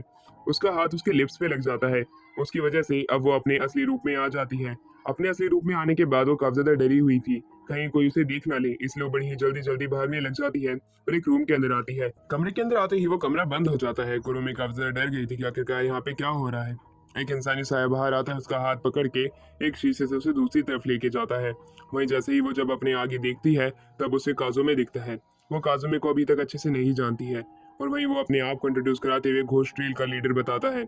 कुरुमी ये सुन के काफी ज्यादा हैरान थी कि आखिरकार उसे घोस्ट ट्रेल का मालिक कैसे मिल गया। दूसरी तरफ हमें दिखाया जाता है कि तकाशी को उसकी मदर एक पावरफुल स्पेल सिखा रही होती है और स्पेल को सिखाते हुए वो अपने बेटे को ध्यान लगाने के लिए कहती है। इसी प्रकार तकाशी उस पर जब ध्यान लगाता है वो हवा में फ्लोट करने लगता है। और वहीं दूसरी तरफ उसकी मदर को वो चीज़ें याद आने लग जाती है जब वो छोटे बच्चे थे। वो उसकी मदर से कुछ बताना चाहती थी, पर उसको वो चीज़ बताने से पहले उसकी मदर की थोड़ी बहुत तबीयत खराब होने लग जाती है और जैसे ही वो उसे कुछ बताने वाली थी वो चक्कर खा के नीचे गिर जाती है। तकाशी अपनी मदर को रेस्ट करने का कहता है और अब वो कुरुमी को बचाने के लिए तैयार हो जाता है। वो अब कुरुमी को बचाने के लिए वही पेंडेंट बाहर निकालता है, पर तभी उसके साथी वहाँ पे आ जाते हैं जो कि म्यू और किडो होते हैं। वो भी इसके साथ चल के कुरुमी को बचाना चाहते हैं क्योंकि वो भी उन्हीं की ही तो दोस्त है। वो अकेला नहीं जा सकता है। अब वो लोग कैसल के अंदर टेलीपोर्ट हो जाते हैं, जहाँ पे उन्हें सबसे आगे ओरिगामी मिलता है और ओरिगामी के साथ होटारो नाम की लड़की जो कि उनसे पहले भी फाइट कर चुकी है। ओरिगामी जो होता है इस बार तकाशी से फाइट करना चाहता है अच्छे से। वहीं तकाशी जो होता है उसे फाइट करने के लिए तैयार हो जाता है। उन लोगों के बीच में अब फाइट शुरू हो जाती है, जहाँ पे तकाशी जो होता है इस बार पिछली बार से काफी ज्यादा अच्छी फाइट कर रहा होता है। बस इस बार उसके पास उसकी ट्विलाइट स्वॉर्ड यानी कि एथेना नहीं होती है। तो दूसरी तरफ हुतारो अपने हाथी का इंजेक्शन बाहर निकाल लेती है बाकी से फाइट करने के लिए। ओरिगामी अपनी पावर बढ़ा लेता है और अब वो तकाशी से फाइट करना शुरू कर देता है। तकाशी को शुरुआत में काफी सारी दिक्कतें आ रही होती हैं क्योंकि उसके पास एथेना स्वॉर्ड नहीं होती है। वो प्रोटेक्टिव शील्ड से खुद को बचाता है। वहीं ओरिगामी को जो होता है पता चल चुका था कि इसके पास वो स्वॉर्ड नहीं है, जिसकी वजह से ये ताकतवर था क्योंकि इसने विजार्ड ब्रेस के स्कूल के अंदर देखा था कि कितना ताकतवर था स्वॉर्ड की मदद से। केतो जो होता है वो भी फाइट करने के लिए तैयार था हरतारो से और वो हरतारो को हरा देता है जैसे ही वो उसका इंजेक्शन टूट जाता है। तो दूसरी तरफ हमें दिखाया जाता है म्यू जो होती है हरतारो को हरा के और तकाशी की मदद करने के लिए आ चुकी होती है। तकाशी जो होता है उसे अपनी प्रोटेक्टिव शील्ड आगे लगाने के लिए कहता है जब सही समय हो। वो अपनी स्वॉर्ड को ऑरा स्वॉर्ड में बदल लेता है। ये देख के अब दूसरी तरफ ओरिगामी भी जो होता है अपने स्वॉर्ड को ऑरा स्वॉर्ड में बदल के फाइट शुरू कर देते हैं। वो फाइट काफी ज्यादा क्लोज कॉम्बैक्ट हो रही थी, जिसके अंदर हमें दिखाया जा रहा होता है कि दोनों एक दूसरे को बराबर की टक्कर दे रहे होते हैं। तकाशी की स्वॉर्ड तो टूटने की कगार पे आ चुकी थी, पर म्यू की मदद की वजह से तकाशी जो होता है अपने सेकंड मैजिक का इस्तेमाल करता है और इस प्रकार वो ओरिगामी को हराने में कामयाब हो पाता है। वो ओरिगामी को बताता है कि अब वो फ्यूचर के अंदर 1-2 सेकंड और भी ज्यादा देख सकता है। अब वो उसकी टक्कर का नहीं है, वो उससे ज्यादा ताकतवर बन चुका है, उसे हार मान लेनी चाहिए। ओरिगामी हार मान लेता है और उसे सारी चीजें बता देता है कि कैसे वो कुरुमी से मिला था और कुरुमी की यहाँ से भागने में मदद भी की थी, पर लास्ट एंड में वो पता नहीं कहाँ गायब हो गई। उसकी ये बात सुन के तकाशी काफी ज्यादा हैरान था। अब उन्हें बिल्कुल करेक्ट लोकेशन कुरुमी की नहीं पता होती है इस कैसल के अंदर, इसलिए अब वो इसके अंदर घूम भी नहीं सकते क्योंकि घोस्ट ट्रेल के लोग सारी जगह होंगे। अब वो चले जाते हैं। वहीं दूसरी तरफ हमें दिखाया जाता है काजू में कुरुमी को सारी सच्चाई बता देता है। अब हमें दिखाया जाता है कि तकाशी अपने घर की तरफ आता है, जहाँ पे कि गेट खोल के उसका भाई निकलता है जो कि खून के अंदर सना हुआ था। उसे देख के वो कहता है कि आखिरकार तुमने क्या किया है, जिसके ऊपर वो कहता है कि मैंने ऐसा कुछ भी नहीं किया है जिससे कि कोई बुरा हो। बस मदर ने सबसे पहले अटैक किया था तो मुझे बस सेल्फ डिफेंस करना पड़ा। अभी उनकी जान नहीं गई है। उसकी ये बात तो सुन के तकाशी अपने स्वॉर्ड को बाहर निकाल लेता है। पर दूसरी तरफ गेको जो होता है ट्विलाइट स्वॉर्ड को बाहर निकालते हुए दिखाता है कि वो कैसे एक डिमोनिक स्वॉर्ड में बदल चुकी है।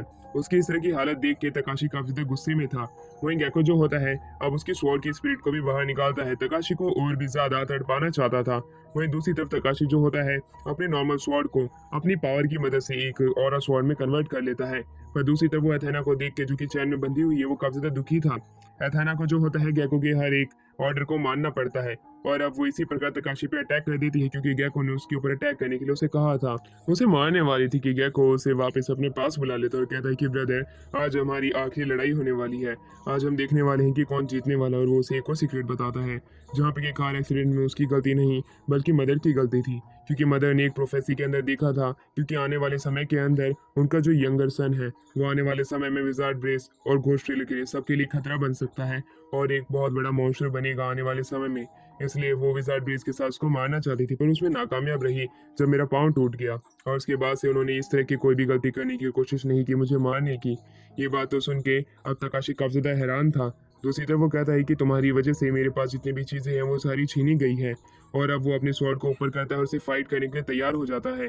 दूसरी तरफ तकाशी भी अब उसे फाइट करने के लिए तैयार था, क्योंकि वो देख चुका था कि गैको के अंदर अब उसका भाई नहीं बल्कि कोई और ही इंसान है जो कि उसके शरीर के ऊपर काबू पा चुका है। अब दूसरी तरफ गैको जो होता है उसे फाइट कर रहा होता है। तकाशी भी अब उससे फाइट करने लग जाता है। दोनों अपनी फुल पावर का इस्तेमाल कर रहे होते हैं, जहाँ पे गैको अपने विंग्स को बाहर निकालता है और हवा में जाके उसके ऊपर अटैक करने लग जाता है। तकाशी भी अपनी मदद से सीखी हुई टेक्निक का इस्तेमाल करता है और जो कि उसकी स्वॉर्ड जो कि टूट रही होती है उसे अपने मैजिक से जोड़ लेता है। उन दोनों की लड़ाई के बीच में जिस सिटी के जितने भी घर होते हैं वो सारे तबाह हो रहे होते हैं, क्योंकि फुल ऑन स्ट्रेंथ के अंदर फाइट कर रहे होते हैं। तो दूसरी तरफ उन्हें दिखाया जाता है जैसे जैसे उनकी फाइट बढ़ती जा रही होती है वो बड़ी फाइट में बदलती जा रही होती है। तभी उसी दौरान एक बिजली कड़कती है और वहाँ पे घोस्ट ट्रेलर के लोग आ जाते हैं। घोस्ट ट्रेलर के लोगों का सामना करने के लिए वहाँ पे विजार्ड ब्रेस के भी लोग आ चुके थे। अब दोनों राइवलरीज जो होती हैं एक दूसरे के सामने खड़े होते हैं, जहाँ पे म्यूज की मदद तो करना चाहती थी तकाशी की, पर उसका भाई उसे जाने से मना कर देता है। वाशे जो होता है सभी लोगों को विजार्ड ब्रेस के ऊपर अटैक करने के लिए कहता है। सबके बीच में फाइट शुरू हो जाती है। तो दूसरी तरफ अब हमें कुरुमी को दिखाया जाता है जो कि तकाशी को ढूंढ रही होती है। तो दूसरी तरफ तकाशी जो होता है अपने भाई से फुल पावर का इस्तेमाल करते हुए फाइट कर रहा होता है। दोनों की फाइट काफी ज्यादा खतरनाक चल रही होती है, जहाँ पे कि तकाशी का भाई जो होता है तकाशी को एथेना की मदद से काफी आराम से ओवर पावर करने में कामयाब हो पा रहा होता है। पर एक समय पे वो कहता है कि भाई मुझे माफ कर दो, शायद से मेरे शरीर पे किसी ने कंट्रोल कर लिया है और मैंने अपनी मदर पे अटैक करने की कोशिश की थी, तो मुझे मार दो, मैं इस दुनिया में नहीं रहना चाहता हूँ। उसके इस तरह की इमोशनल बातें सुन के अब तकाशी जो होता है अपनी पावर को हटा के अपने भाई को कहता है कि अभी भी हम वापस से अपनी दुनिया में लौट सकते हैं। उसका भाई उसके पास जाने लगता है, पर दूर खड़ी कुरुमी जो होती है वो कहती है कि तुम ऐसा मत करो, अभी भी गैको ठीक नहीं हुआ है। और गैको उसका मजाक उड़ाते हुए कहता है कि भाई तुम तो काफी ज्यादा बेवकूफ हो। वो अपनी स्वॉर्ड से उसको खत्म करने वाला ही था कि तभी बीच में कुरुमी आ जाती है और कुरुमी अपनी जान दे देती है तकाशी को बचाने के लिए। गैको जो होता है कुरुमी को मार के काफी ज्यादा दुखी होने लग जाता है कि ये सारी गलती वापस से तकाशी की है कि उसकी वजह से कुरुमी की जान गई है। अब वहीं दूसरी तरफ तकाशी जो होता है कुरुमी के जाने के बाद काफी ज्यादा गुस्से में आ चुका था। म्यू जो होती है वो कुरुमी को बचाने के लिए जाती है और हीलिंग मैजिक का इस्तेमाल करती है। दूर खड़े सभी लोग ये सब देख रहे होते हैं कि अब तकाशी जो होता है वो अपने आप से बाहर खुद चुका है। अब वो अपने फुल पावर का इस्तेमाल करने लगता है और अपनी लाइफ फोर्स को दांव पे लगा देता है। अब ये देख के तो गैको की काफी ज्यादा फट जाती है कि अब क्या होने वाला है। अब तकाशी जो होता है अपने स्वॉर्ड से उसके ऊपर फुल एज अटैक करना शुरू कर चुका था। अब उनकी लड़ाई जमीन पे जाके शुरू हो जाती है, जहाँ पे कि वापस से हारने के बाद में गैको जो होता है कहने लगता है कि ये तुम्हारी गलती है, अगर तुम ही पैदा नहीं होते तो शायद से ये सब नहीं होता। वो अपनी गलतियां जो होता है वो अपने बड़े भाई तकाशी पे डालने लग जाता है, पर तकाशी और उसके बीच में फुल एज फाइट की वजह से उनके पावर लीक होने लग जाती है और आसपास के शहर के जो घर होते हैं वो तबाह हो रहे होते हैं। दूर खड़ी मोमोको जो कि उनकी प्रिंसिपल है ये देख रही होती है।